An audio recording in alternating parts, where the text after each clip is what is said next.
This is Dean Rothbart. I'll be the moderator for the Psychology of Early Childhood Biking virtual panel.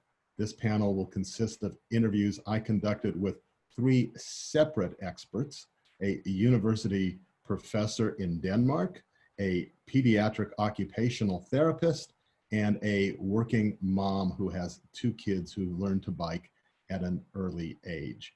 Trying to get them together at the same time wasn't possible, so instead we will interview them one at a time, starting with Professor Niels Egelund at Aarhus University in Denmark, then Jill Mays, who is a veteran pediatric occupational therapist, and third and finally, Kimber Parkin, a businesswoman professional who with her husband Adam are raising two biking children. Professor, thank you for being with us today. You're welcome. You have spent decades in special education related to children, but the 2012 mass experiment is really the only thing you've ever done that in some ways related to children and exercise. Is that correct? That's correct. Okay. It's the only time I've done it. Now, in 2012, were you the principal researcher for the entire experiment? No, but I was a principal researcher about the test, the cognitive test, and the questions that were asked. So I was responsible for that. Okay, and if I understand it, what took place here is just under 20,000 students across the country, more than 300 schools across the country, I think 16, I don't remember the exact number of classrooms, but more than 1,000 classrooms, and they participated. This was basically a one-day experiment. Is that correct? Yes. Okay. Yes, that's right. And part of the thinking behind the experiment was not only for you and your colleagues to gather knowledge, but it was also a way of teaching the older students about research. Is that also correct? Yes, that's right. The intention.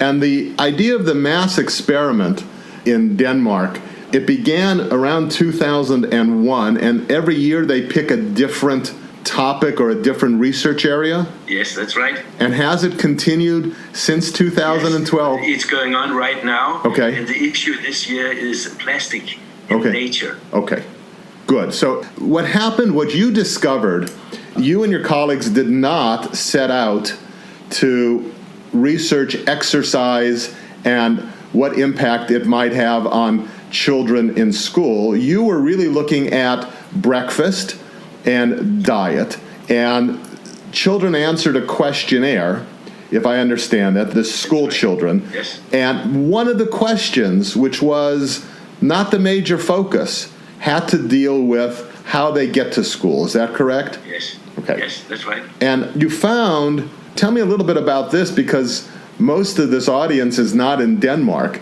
but you found that maybe 50+% of the students in the mass experiment used bicycles to get to school. Yes. Okay. Now, in general, in Denmark, that's a much higher percentage than in, for example, North America, of students who bicycle to school. Yes. What's the background of that? Why is it that so many Danish children take a bike to school in the first place? You know, Denmark is a bicycle country. If you go around in Copenhagen, you will see a lot of bicycles everywhere. So we have a tradition of using our bicycle for going to work, or going to school, if it is possible. Okay. Because we think it's healthy and it's very fast than using, for example, your car. You don't have to worry about parking and so. And you see, Denmark is a rather little country. If you see the distance between the schools here, it will be a maximum of 3 to 4, 5 kilometers. It's very close from home to school, so therefore it's popular to use your bicycle. How early do children in Denmark begin taking themselves to school? Does it start at the elementary level? Yes, usually it starts when you are about 9, 10 years old. It's safe enough, then know enough of traffic to use their bike without accidents. Yeah. 19,527 students participated in the mass experiment, and you ask this question to them of how they get to school, and part of what you are studying, and correct me if I'm mistaken, but you were studying what impact eating or not eating a breakfast might have on their academic performance. Yes. Okay. Tell our viewers, what was the test? What was the test that helped determine academic performance? You designed a test specifically for the mass experiment. Yes. It was a kind of puzzle they should make. And there was one set of puzzle for the children below 10 and another set of those above 10. So it was set so that only a limited time part of the students would be able to solve the puzzle within the 1 to 1.5 minutes test period. Okay. And so what you thought was, and I think it proved your hypothesis was, that children who ate breakfast would perform better Yes. on the puzzle than children who did not. And the mass experiment proved that correct. Yes, that was correct. Okay. It was not a big effect, but it was correct. Okay. But what was the surprise? There was a surprise when you looked at the results, and what was that? That was when we looked at these questionnaires, the answers for the questionnaires about how they go to school, and we could see that those who use the bike going to school, they had better test results than those who walked to school or those that were in a bus or driven by the parents. The research you did indicated, again, in sort of a surprising way, that the benefit of bicycling to school actually lasted not just for the time of doing a puzzle, it lasted, I think, for 4 hours. Yes. Or more. Yes, we did the test at around noon. Okay. And then they would have been to school for 4 hours. And there was a absolutely clear indication that the children who bicycled to school had better performance, we can say academically, than the children, no matter what they ate, whether they ate or they didn't eat, it was the exercise that showed a difference. Yes, that's right.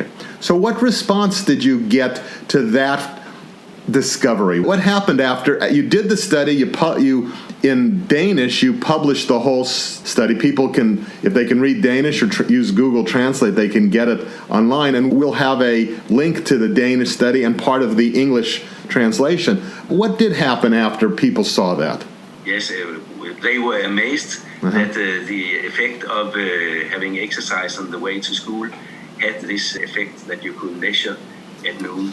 So we were very surprised. I presented in an internal conference and people said, "Oh, that was fantastic." So I want to read something now. This is a English language translation, so the wording may be a little bit off, but it says, "Another factor to take into account is that our results are based on a single day's omission of dietary intake at the school, but the long-term effects may well be much more pronounced, maybe." It says, "Last but not least, the mass experiments also points to the importance of exercise." So first of all, let me ask you, is it correct to suggest that, at least as a hypothesis, perhaps you only talked about bicycling to school on one day, but on a regular basis, would you surmise that the benefit would be even greater?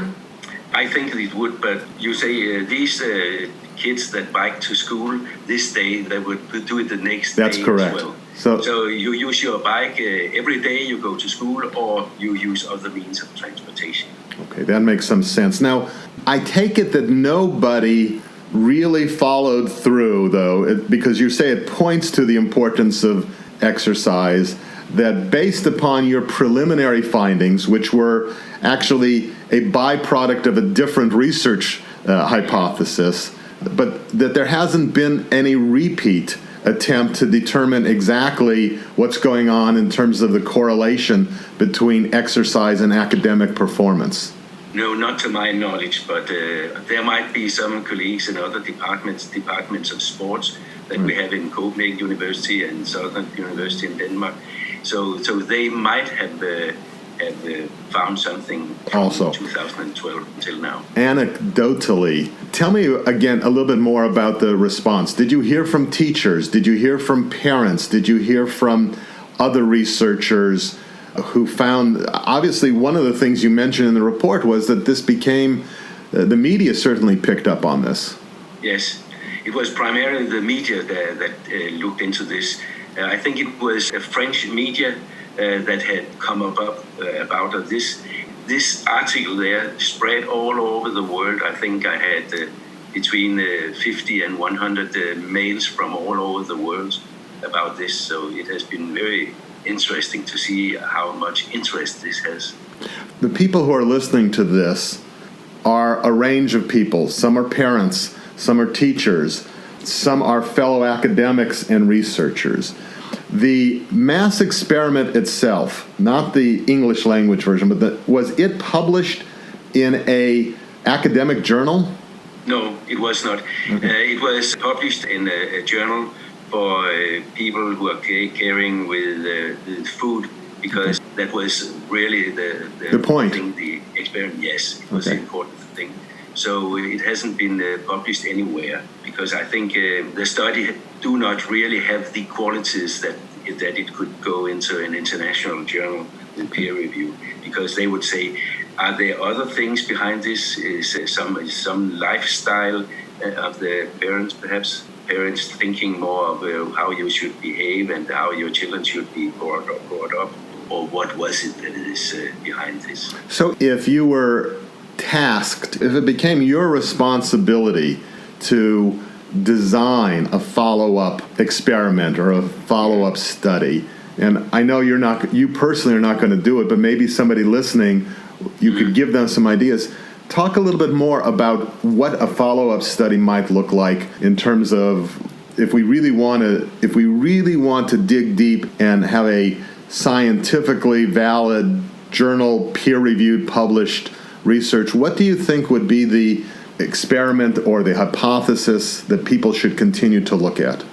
I think that you should look at family values and social status, and try to see what is really going on into the families. The parents are supporting health in many ways.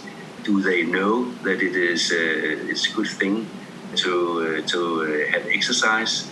Or what is going on in families? I think that at least in Denmark, that every family know that it is impossible to have exercise.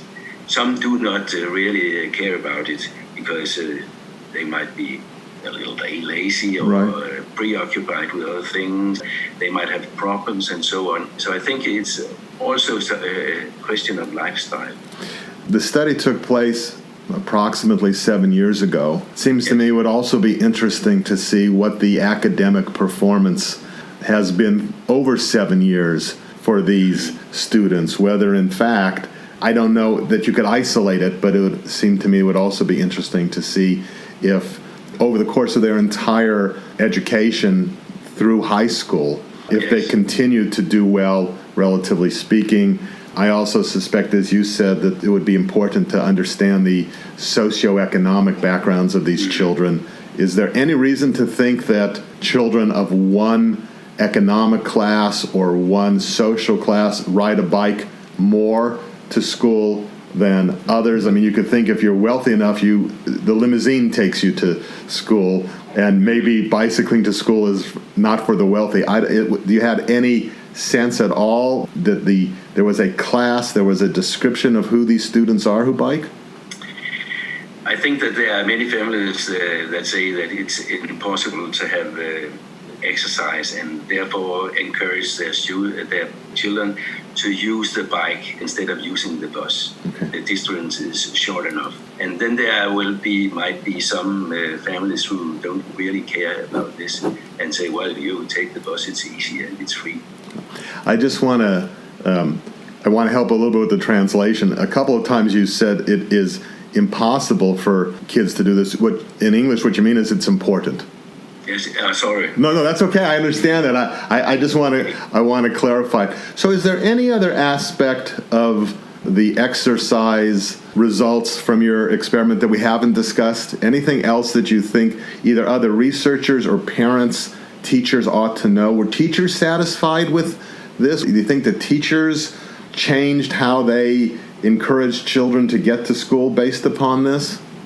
No, I really don't think so, because it's more a matter of what the parents think about going to school. Of course, teachers could say at the meeting with parents that we encourage that you use the bike. They use the bike to go to school because they give them some exercise, and if they are more exercised in the morning, they would be able to concentrate more in the school. And I think that at least all Danish teachers know that it's important with exercise. As a fact, we had a school reform in 2007 that's stating that all children should have at least 45 minutes of exercise in the school every day. Interesting. Your specialty, your academic specialty was more in special education, correct? Yes, that's right. And during that time, did you, and maybe the answer is no, but did you ever see any correlation between having children who required special education do exercise and whether that was helpful in any way? No, I've never made that connection at all. Okay. So the reason I came into this experiment because it was that I made the test, followed the test for an experiment of new Danish nutrition. Based on using all you could find around. So I took part of this because I know my knowledge of tests. So I never dreamed of that I should come into anything about exercise. Very interesting. Well, Professor, we are proud that you are an honorary science advisor to the All Kids Bike movement. We thank you for that. And I think we will, on other panels and maybe other parts of this panel, we will look a little more at the physiology, if you will, as to why it is. What you found out is the what. The what is that children who bike to school seem to perform better academically than those who ride to school. I think what we need to explore next, and will as part of this Health and Education Symposium, is why. What goes on physiologically within these students that does that, but that's not your expertise. And so for today, no. So for today, I think we have covered the 2012 Danish Maths experiment, and thank you for being with us. You're welcome.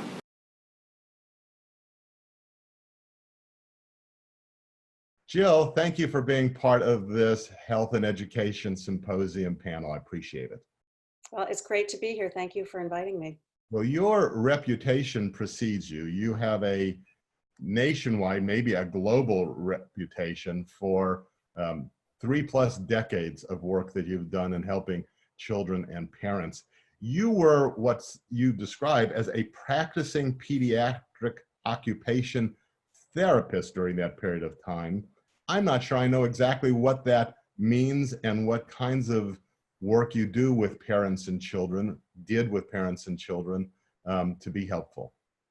Well, yes, I was a pediatric occupational therapist, and I worked primarily in schools and individually with children, primarily helping them understand how children learn beyond the visual and the auditory. Parents and teachers understand the importance of reading, teaching basic concepts in math and spatial and things like that. They're all visual and language based. What most people aren't aware of is that even though we don't see and feel it, movement, sensory motor input is very important for children. It's a critical part of their ability to learn.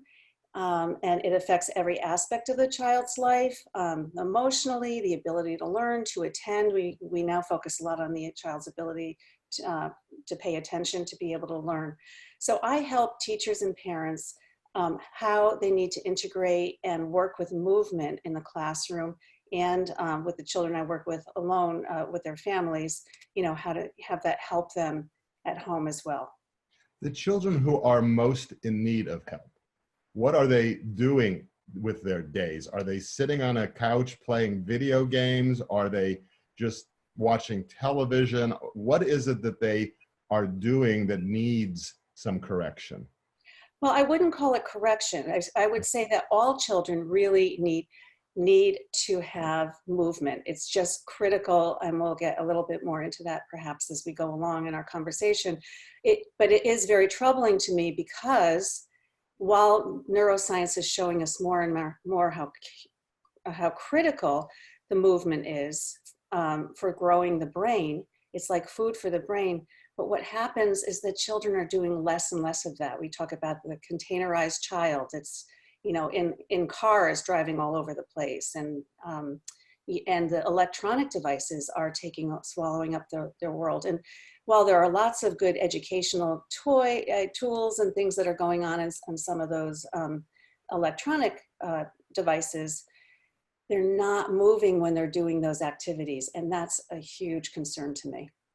I've read at least parts of your book. I didn't read the whole thing, Your Child's Motor Development Story, and it actually starts with infancy and goes into adolescence, but we're kind of focused on the kindergarten period of time. Talk a little bit about what kindergartners ought to be doing when it comes to motor skills, movement, integrating that into especially into their academic day. Absolutely, very important. Yes, so when we think about physical activity, we generally think of it in terms of health, physical well-being, and then of course, people are very obsessed, but it's important with developing physical skills. You know, we understand fine motor skills and gross motor skills, eye-hand or hand-eye coordination, that these are things that children, and that's a very critical thing that children are working on when they are in kindergarten. Very important. But the more important and actually key reason that physical activity is important is that I've already mentioned, movement grows the brain. It's like the food for the brain. It's what gets the brain organized. How does that happen? So I'll give you a few examples. Please. Okay, so joints, for instance, when you're pedaling a bicycle and your knees are working really hard, that is stimulating nerves in the joint that zip up to the brain and activates the filtering systems in the brain. So, you know, we have billions of inputs bombarding our brain every second. And this is a system that says, pay attention to this, don't pay attention to that. Pay attention to this, don't pay attention to that. So anyway, that is a critical system that children need to be activating. So for instance, when you see a birthday party and kids are jumping up and down, and it looks like they're getting out of control, their nervous systems are trying really hard to get them to stay in control. So moving is really, really important. And so a lot of the work I do in classrooms is helping teachers design around their curriculum to have motor breaks, times when they jump up and down.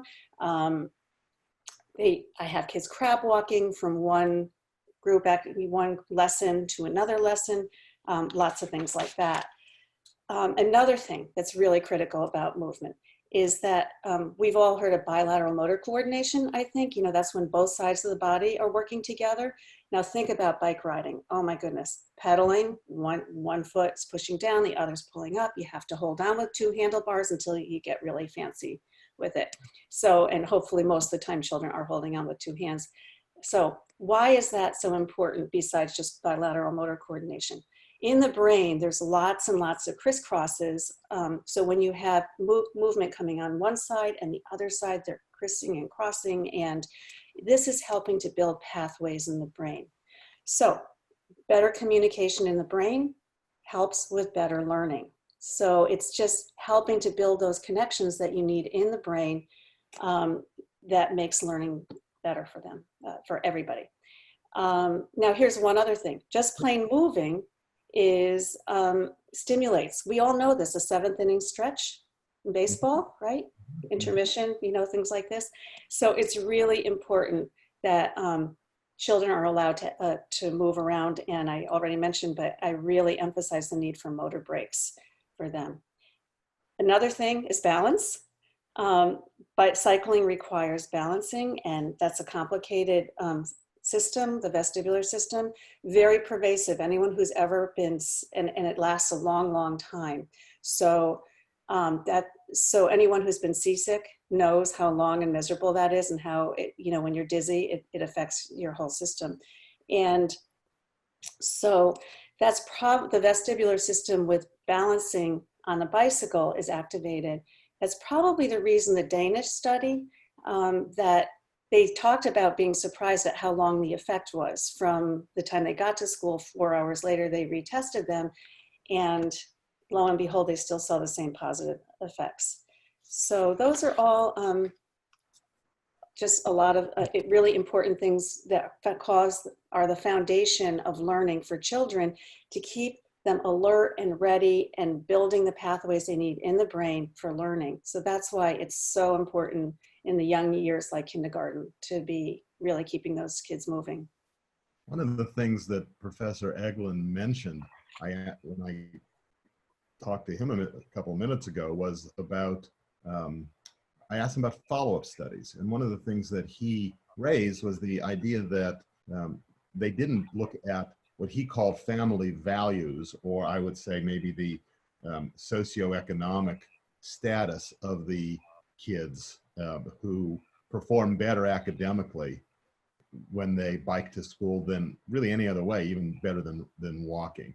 In the work that you've done, is the pediatric kindergarten body sort of a one size helps all, in the sense that, is there any socioeconomic hurdle or advantage to kindergartners who bicycle or do other exercise, or does socioeconomics really play no impact? We're all created equal. I don't mean in a philosophical way, I just mean in a physiological way. Well, I think we're all created equal. The opportunity, though, cuts across and for different reasons, positively and negatively. So, for instance, I know people who grew up in New York City in very unsafe neighborhoods and never had the opportunity to move. Mm-hmm. Tragic. And that's still happening, probably worse than ever in many, many parts of the United States. So not being able to move, if you're, use it or lose it. If you're not moving, you do have repercussions for that. But I think a lot of Americans think, oh, I have to get my child into structured sports, the earlier the better, and really free play is so important. I think a great example that I mentioned in my book, I have a lot of athletes that I talk about that didn't really train in the area that they became elite athletes in, but they just were out there playing. And the great example is baseball. Right now we know children start very, very young and have very formal programs. But you take the Dominican Republic, they don't have formal little league programs, but the kids every day go out in their neighborhoods and they play scrappy games of baseball. And that's where we're recruiting a lot of our best baseball players. So you don't need to have that socioeconomic edge per se, but you really need the opportunity. You need the opportunity to be able to move around. So what Professor Egelund and his colleagues studied was academic performance and how it improved in school-age children who were physically active. Can you talk a little bit about what happens in terms of self-confidence and also in terms of their ability to socialize? Have you looked at that? Have you experienced that, to see a child who perhaps is shy, maybe not as self-confident after physical exercise, psychological gains? You mentioned, I don't want to miscredit you, but I think you do mention in your book that the children who exercise tend to be happier. Yes, so absolutely. Children who feel comfortable on a playground, playing games, they just can assume more leadership positions, and that helps them, I believe, a great deal. Generally speaking, the more the children are moving, the more they're going to be competent in the activities they have to engage in, and I think that helps them a lot. I mean, I kind of think of my childhood playground and there were kids on the playground being active, and then there were kids off to the side sort of watching. And I think to myself that that indicates that they weren't as self-confident, they weren't as socially interactive with their classmates, maybe because they didn't feel physically capable, especially in a sort of competitive sports way. Now, of course, bicycling involves no competitive sports. That's a great thing about it too. Yes, I had so many children who, just what you described, hang back, because one of the features that another thing that it's almost like motor intelligence. We have, we all understand IQ and things like that, but we also have innate ability called motor planning. And some kids just automatically know how to jump onto a playground equipment and figure it out. They're the first ones to learn how to ride a bike, and they're just very confident. And then there's those in the middle that are, they figure it out, but it takes a little bit. And then there's those that just have a hard time and they really need a lot of help. And those are the kids, once we get them to that place where they can be able to engage in motor activity better, that they really start to blossom out on the playground and making friends, and really makes a big shift. I'd like to say that's one of the great things with cycling, is that you've got a huge demand on motor planning with cycling.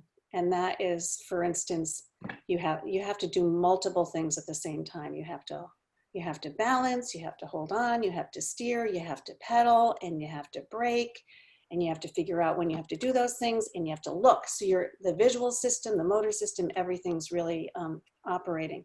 So it's a really great way for kids to gain that confidence.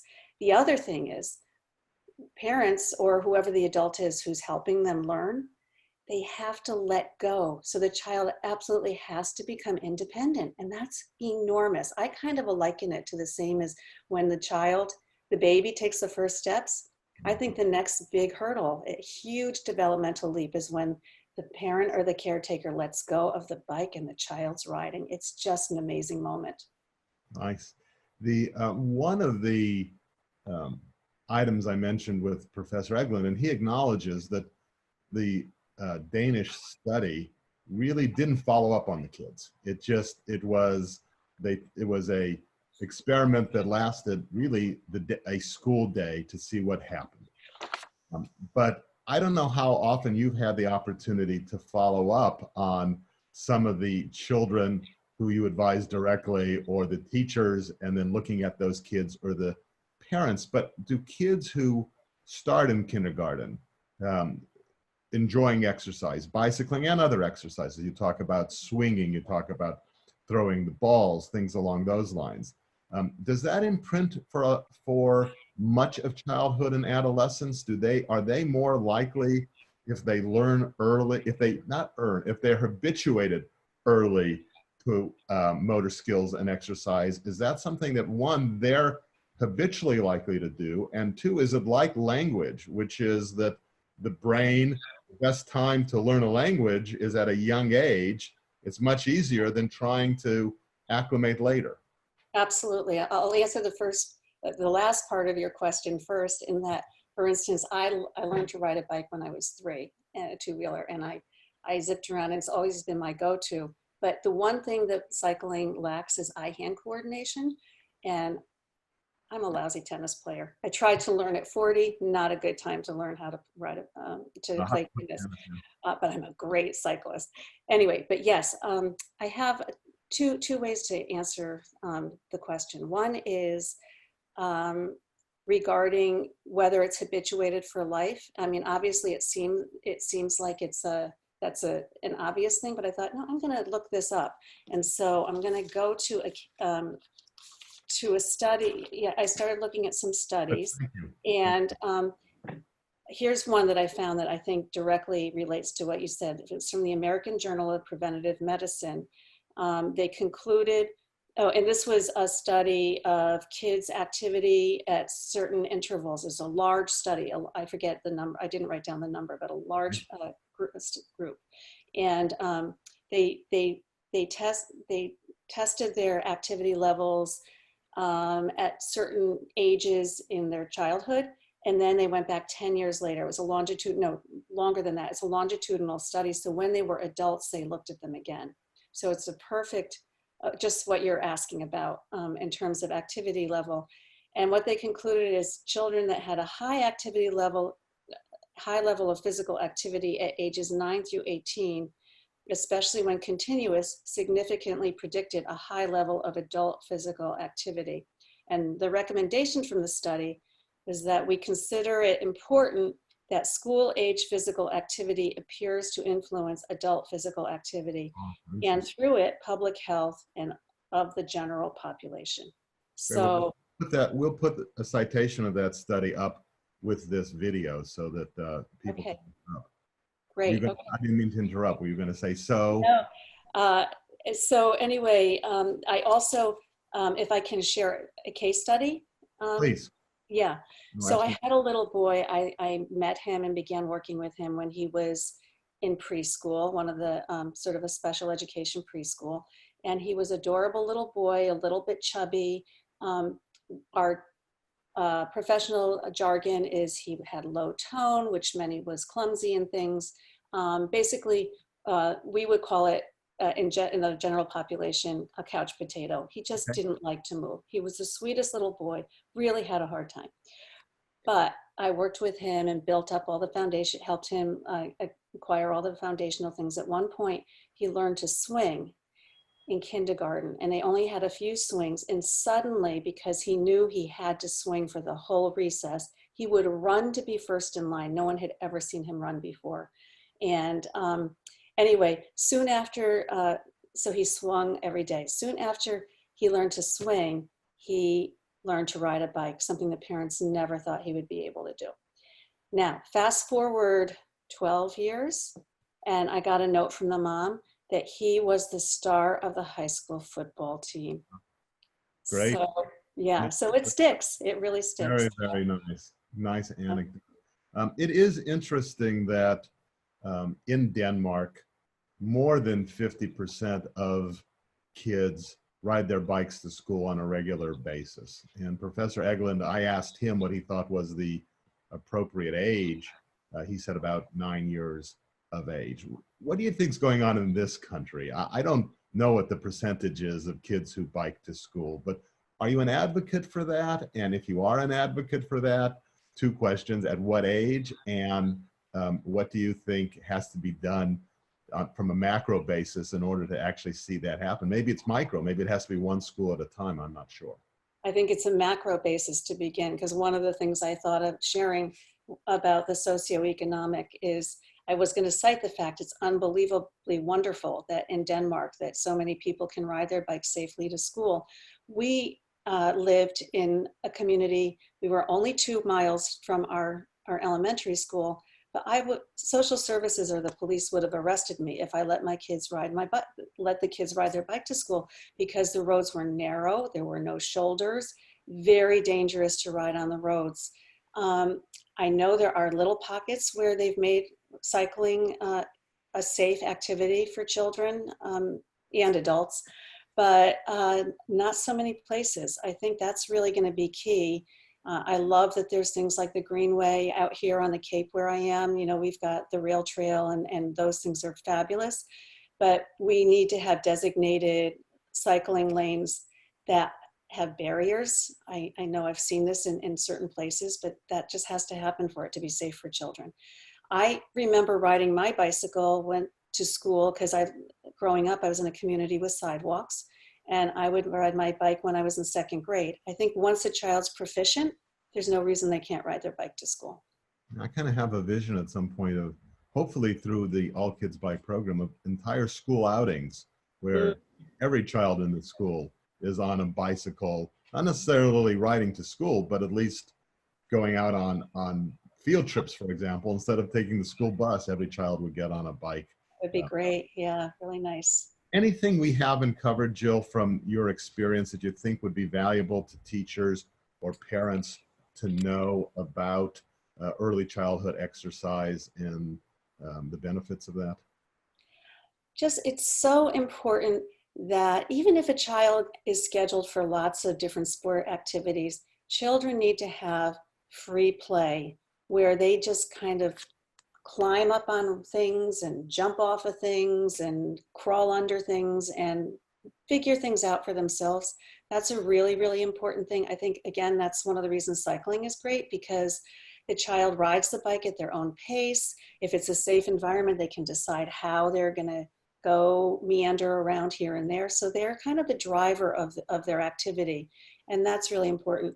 And the other thing, again, I can't emphasize enough, children need to be moving. It's not moving is as detrimental as not giving them a nutritious diet, or even more so, perhaps. We're just learning with the studies. We're seeing how critical movement is in impacting the brain. The PET scan, the different neurological tools we have now, where we're seeing in real time. An example is that they have studies where people are strapped down, not moving, doing a cognitive task, and yet the brain's firing up in all the motor areas more than anywhere else. So it's really so critical that children are moving. Final question for you, Jill. It's the same question I put to Professor Egelund. If you could will a study to answer unanswered questions that you might still have, is there something in mind that you think you'd like to see researchers study that they haven't yet? Well, it's hard because with children, you don't want to be, I think there's a lot of studies with Alzheimer's and things because people are sick. It's hard to do the studies on children because we want them to have healthy, normal lives. But I think things like the bicycle study are fabulous, and more of those where we're looking at the children's brains, if we could strap them up and see, look at how this one is operating after so much activity, and then following through. And also longitudinal studies of the kids that are really active. More of those will be helmets that would measure brainwaves. Well, they have them now. Yeah, it's just how many of the kids are you going to do that to? Well, thank you for making the time to be on the panel. Very much appreciate it. Thank you. Thanks. I've enjoyed it. Thanks so much.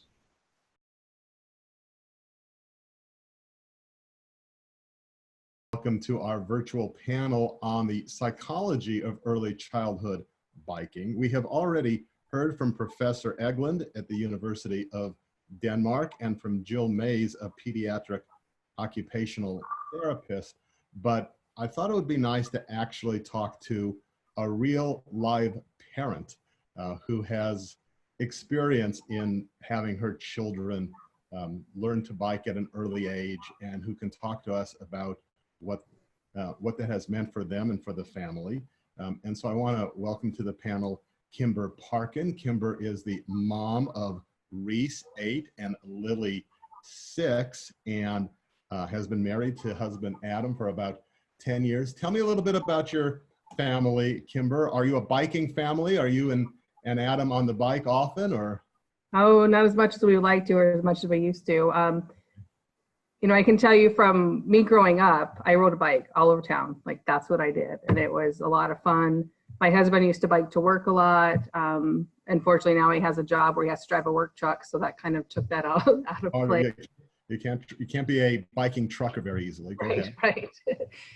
But, as far as what we do, we like to go down our town has a bike path. We like to do that. Go right around the park. Take the kids' bikes up in the hills. Anytime we go camping, we take the bikes and do it. So now that they're a little more confident in their biking abilities, we're trying to get a little bit more into it. Now weather is changing and it's going to be cold, so our days will be limited. But so are both Reese and Lily now independently biking on 2-wheel bikes? They are, actually. So we started them on Striders when they were about 1.5 years each. Okay. We first got Reese's Striders, like, okay, well, we'll get a yellow one because they're only 14 months apart. They're very close in age. So with that, we'll get a yellow, and then Reese can graduate off of it and Lily can ride it. And we'll just get a neutral color. But then we quickly realized that they still enjoy it even once they got on the pedal bike. So they both had Striders very young, and we got their pedal bikes the same day. Reese learned to ride. He was about 4.5 and Lily was just almost 3.5 when they finally rode pedal bikes. Not finally, because that's still quite young, but I suspect that Lily having an older sibling who was biking gave her an yes. incentive that maybe Reese didn't have Sorry. herself. No problem. Yes, absolutely. So it doesn't matter, even in the biking world, doesn't matter what Reese is doing, she's got to do it as well. So yeah, it came to the point where he's riding it, she wants to be on it, so we got her own. They do a lot of stuff in tandem. So a lot of the milestones Reese has reached, Lily's reached at the same time. I'm just watching what he's doing and being confident with that. I know it's hard to describe personality, especially to strangers who don't know your children, but talk a little bit about how their personalities perhaps have evolved alongside in correlation to their biking and the kind of self-confidence, mobility, independence that biking allows them.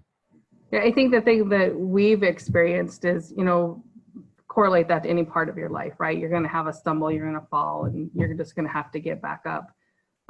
Lily in particular, she's very driven, and she likes to get to achieve anything she's trying, and biking was no different. So from the time not even 3.5 years old, riding a pedal bike without training wheels, just straight on and go with it, building that confidence. And so, for example, our neighbors have a very steep driveway, and by steep, I wouldn't want to live in it because it's not fun in the wintertime, but they let our kids ride their bikes down it, and to just see her going up that top of the hill and zooming down, and even on occasion she's crashed doing it, which is hard for a mom to see, but you can teach them that, you just get back up, get back on, and try again. And so I think when the biking, your independence, hey mom, can I go around the block? And then you get comfortable with that, and then they may like, okay, can I go around the neighborhood, and they just progressively build an independence. It's really progressed, what I've seen in just their confidence and their exploratory nature. For example, when we go camping, I remember the first time we went and they want to ride the bike, and even me just fearful with the mom, like, no, people aren't watching for you. But then as they learn their skills and being able to do it independently, I'm more confident in their abilities and that they know what they need to do. And so I will let them ride around a campground and just experience that different stuff by themselves without their mom hovering over them and saying like. How do their biking skills compare to their classmates? I know like for Lily, the Rapid City area schools last year implemented PE classes with the Strider bikes.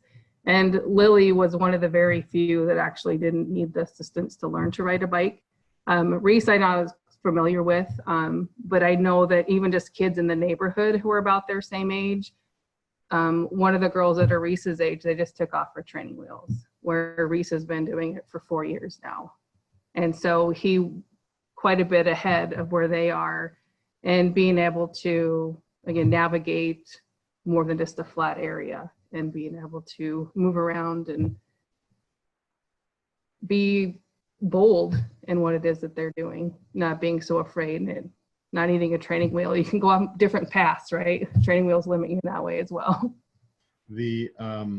How close are you to school? Are you close enough that they can bike to school? Unfortunately, we're not. We live on the opposite side of town than their assigned school, so they do get bused.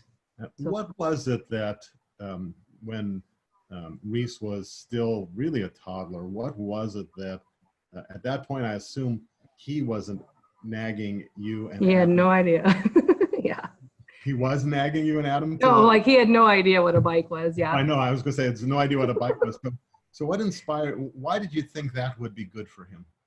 Is that I remember as a young girl, 7, 8 years old, riding my bike around town. Of course, we lived in a smaller town than what we live in, and times were different. But that was very key thing in my life that I remember. Like I said, my husband used to ride a bike a lot and use that as transportation. And I just always enjoyed it. I'm all the time riding around with my sisters as children and just enjoying it and being able to go from place to place and not having to have your mom rely on you, and just the joy I got from it. And then I remember it. I also remember some serious crashes, but it's, life is life, right? But I knew from my kids that, even having nieces and nephews, had used a strider, and that they were able to progress onto a pedal bike so quickly. I went down that path and got them a strider early in life, knowing that that's going to be the easiest way for them to ride a bike early. So it was us, you know, we knew that we wanted them to be bike riders, and that was a good way to get into it, and started them young. We had on a different panel a pediatrician, and we talked to her about what she saw as the benefit of early childhood bicycling. And she talked about the fact that obviously it makes kids have better motor coordination, better balance. It helps them ultimately with other sports. On this panel earlier, we talked to Professor Egelund in Denmark, who did a study that suggested that early childhood bicycling helps children academically. What have you seen as the benefits, psychological, social, or physical, particularly with Reese, but Reese and Lily, of having your kids on bikes? Well, physically, you know, that's kind of without a given. We make sure that they do stay active, that they're not spending their time watching TV. And when they're outside playing, you know, the nice thing, we live in a cul-de-sac and live in a nice, friendly neighborhood, and they can just get on their bike and go play around. So that, you know, that helps them keep physically active and not get mundane in the electronics and TV and such. But the other side of that is, I think it really comes with them having falls and being driven and trying to make an accomplishment and a goal. So when we would go for a bike ride, and it's always, you're like, oh, I'm so tired. And I'm like, well, I don't want to carry your bike, so you're going to have to ride it. So how about we just get to here, and trying to just make those small steps and goals. We can relate that as like when he's trying to read a book and, you know, doesn't want to read or struggling reading. Well, okay, well, let's just make the goal this way. And I think, again, just being really early and having goals and progressions, we've been able to relate that to what they do academically. Socially, again, it lets them, hey, I'm going to go ride with so-and-so, and they get the chance to just spend some time with them and explore, do different things. And, you know, their motor skills, Reese, when we put him on a pedal bike, my husband didn't even have to hold on to it. He was like, I'm ready to go.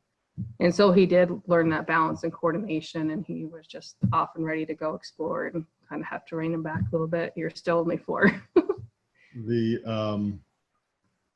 Is Reese actually now on motorbikes? My kids actually did learn to ride motorbikes. The confidence he got from it, you know, he had a really good time. He enjoys it. So the neighbor boy, who's about 3 years older than Reese, has quite a bit bigger of a dirt bike. And so he's always like, can I go ride? No, you cannot ride his bike. You have to ride this one. So he does have the confidence, like, I can do anything I want because I know how to do it on this one. I can do it on that one. And yes, eventually we'll progress to a larger one, but height-wise, it just doesn't make sense, and I'm not comfortable with it. But he has the confidence that I'm going to go for it.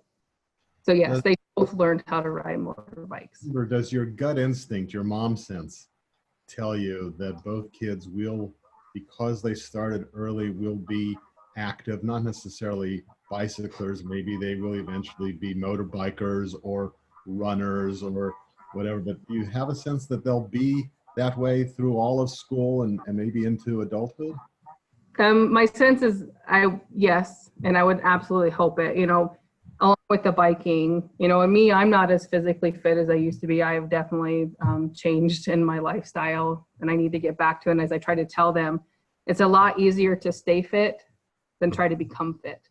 And so we've been trying to raise them with that mindset that, you know, well, as grown-ups, we all have to make our own mistakes growing as children and learn things, but hopefully that's something that my mistake they can learn from, that it is better to just try to remain fit and stay active. You know, we encourage, Lily loves soccer. So in addition to bike riding, she loves to play soccer. Reese likes to play baseball and is very into that. So it's just really trying to keep them active in all aspects, and really hope that that is a core that they learned at such a young age, that it will stay with them no matter which way they want to go. I can see my son wanting to do motocross. My mom instinct, no. But I have to let that go, right? Eventually, That's eventually. stuff that he loves, and I just have to like, he's good enough. He can do it. But that's what. Kimber, just as a final question. So our goal with these videos, with this virtual panel, is to actually reach parents and teachers in areas where they don't yet have the All Kids Bike program. They haven't yet embraced it, and give them a sense from academic researchers, from pediatricians, from parents, what kind of results they might be able to achieve if the schools embrace it or if the parents embrace it. But so for particularly for parents who maybe have children the age that Reese and Lily were when they started, but may also not come from, well, you grew up with bicycling, but maybe don't come from a family with bicycling. What recommendations and advice might you have as to why a program like All Kids Bike and getting their kids to start early, not using training wheels, just going directly from a balance bike to a pedal bike, why you would recommend that? What I see in my own children was just their sense of independence. That, even from a mom who doesn't want to let go in some cases, my kid's 3 and I'm trying to set boundaries of where they can go and them trying to push the envelope. And I know kids do that no matter what they're doing. But I think by giving them, something that is beneficial to them in the avenues of like a bicycle, and that they can explore and they can be independent and really find their own way in the world where you're kind of still back helping them out. But like I said, I found like from the very first get-go, when they were out wanting to ride their bike, they're wanting to go further and further. And it's just because they have such a sense of exploration, and a bike is a great mode to do that. And I know not every area has a place where it's safe to their kids to go bike, but you can find other ways that you can do it with a bike, whether you're going with them and getting on a bike and going. You can explore together and you build that confidence together and that camaraderie and build the memories that your kid's going to have going forward. And I just think it's the independence it builds and the confidence, because my son was raring to go. Like I said, as soon as he got his pedal bike, he was off. And I think if we would have done training wheels or not the Strider, he wouldn't have been as confident. Eventually, maybe, but not at 4 years old. Thank you. You're welcome. Happy birthday to Reese. His I birthday will tell him. is upon us, and appreciate your time. You're welcome. Thank you for having me.